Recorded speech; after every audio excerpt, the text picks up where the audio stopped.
శౌర్యం తేజో ధృతిర్దాక్ష్యం యుద్ధే చాప పలాయనం దానమీశ్వర భావస్య క్షాత్రం కర్మ స్వభావజం క్షాత్రం కర్మ స్వభావజం కృషి ఘోరక్ష వాణిజ్యం వైశ్యం కర్మ స్వభావజం పరిచర్యాత్మకం కర్మ శూద్రస్యాపి స్వభావజం శూద్రస్యాపి స్వభావజం స్వే స్వే కర్మణ్యభిరతః సంసిద్ధం లభతే నరః స్వకర్మ నిరతః సిద్ధం యథా విందతి తశృణు యథా విందతి తశృణు యతః ప్రవృత్తి భూతానాం హేన సర్వమిదం తతం స్వకర్మణాం తపస్సచ్చ సిద్ధం విందతి మానవా సిద్ధం విందతి మానవః. పరాక్రమము, ప్రకాశము, ధైర్యము, కార్యదక్షత, రణమందు స్థైర్యము, దానము, రాచరికము, అధికారము క్షత్రియునకు స్వభావమగు కర్మలు. వ్యాయము, వాణిజ్యము, పశుపోషణ వైశ్యనకు స్వాభావిక కర్మ. సేవారూపమగు కర్మయే శూద్రునకు స్వభావము. మనుజుడు తన ప్రవృత్తికి స్వాభావికమగు కర్మలయందు అభిరుచి కలిగి పరమపదము లేక మోక్షమును పొందును.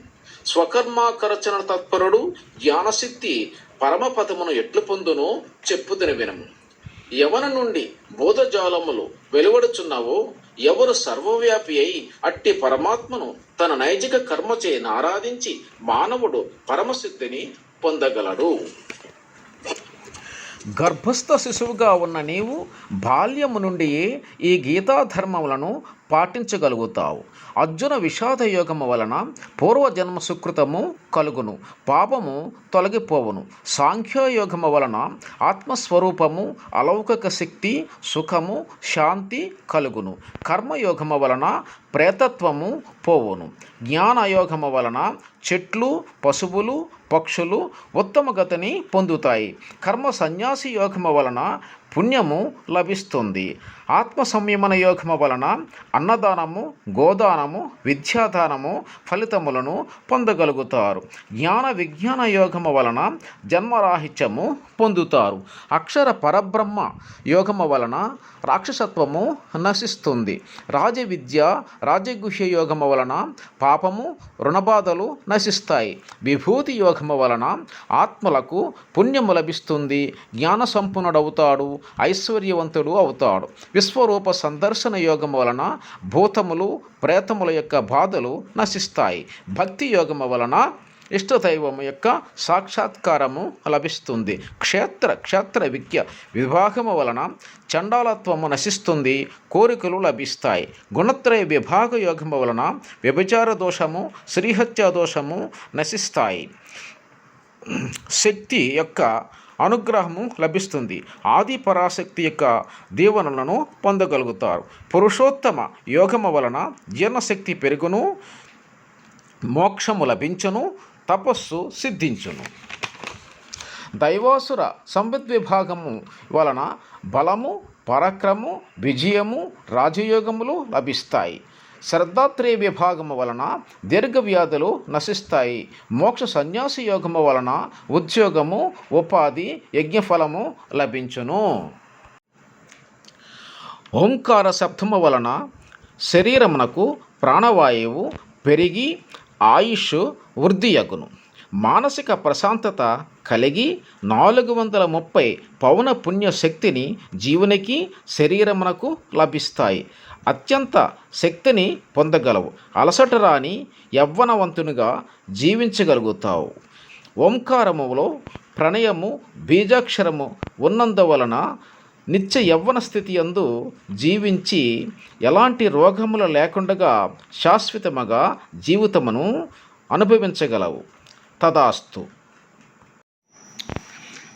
శ్రీ మహావిష్ణువు శిశువునకు బాల్యమునందు కలుగు అంశములను వివరించి ఉన్నారు. అది ఏమనగా, ఓయి జీవమా, నీవు నాచే చెప్పబడిన ఓంకార శబ్దమును మరియు భగవద్గీతను విన్నావు కదా. దానిని ఆచరించి నీ జీవనమును కొనసాగించవలెను. అందుకు గాను నీకు 25 సంవత్సరములు ఆయు ప్రమాణము, బ్రహ్మచర్యము, బాల్యదశ ప్రారంభము కూడా జరుగును. మరియు 3 దశలే కాకుండా 7 ఉపదశలు కూడా నీకు ప్రారంభము కాగలవు. అవి ఏమనగా, చదువు, విద్య, సాహసం, బలం, పరాక్రమం, విజేత, సరస్వతి దయాపాత్రుడు కూడా కాగలవు. ఈ 3 దశలు మరియు 7 ఉపదశలు జీవునకు చాలా విలువైనవి. కావున నీవు చాలా అదృష్టవంతుడవు. కడసారి జన్మను పొంది నా యొక్క యోగశక్తిని గాంచి నాచే జ్ఞాన సంపన్నుడవై కర్మలు చేయుట మానరాదు. ఆ కర్మఫలమును అనుభవించడం కూడా మానరాదు. ఇందుకు తప్పిన పంచభూతములకు హాని కలిగిన ప్రళయములు నాచే సృష్టింపబడి సర్వనాశనము నా వలన కలుగును. కావున దైవమును నమ్మి మానవత్వముతో జీవించి మరుజన్మ లేని నా భక్తునిగా నన్ను చేరగలవు. ఓం తత్సత్. ఓం శాంతి శాంతి శాంతి. శుభమస్తు.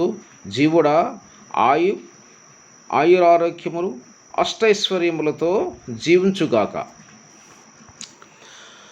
పంచభూతములకు హాని కలిగిన మానవుడు మానవత్వను మరిచిన కలుగు పరిణామమే ప్రళయము. అది ఏ విధముగా ఉండునో విశదీకరించుము.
మానవుడు దైవానుగ్రహము ఎప్పుడు పొందునో వెంటనే ప్రకృతి శాంతించును. కావున తస్మాత్ జాగ్రత్త జాగ్రత్త జాగ్రత్త. ఈ వీడియోను మొదటిసారిగా చూసిన వారు తప్పకుండా సబ్స్క్రైబ్ చేసుకొని ఆల్ సింబల్ను టచ్ చేసిన అన్ని నోటిఫికేషన్లు మీకు ముందుగా చేరుతాయి. కావున షేర్, కామెంట్, లైక్ మరియు ఫాలో చేయగలరని మా యొక్క ప్రార్థన. Thank you to all. Share to all. తరువాత భాగము యవ్వనము. ఇందు అద్భుతమైన విషయములు అనేకములు శ్రీ భగవానుడు గర్భస్థ శిశువునకు వివరించి ఉన్నాడు. కావున తర్వాత వీడియోలో మనమందరము కలుసుకుందాము. అంతవరకు సెలవు. Thank you to all.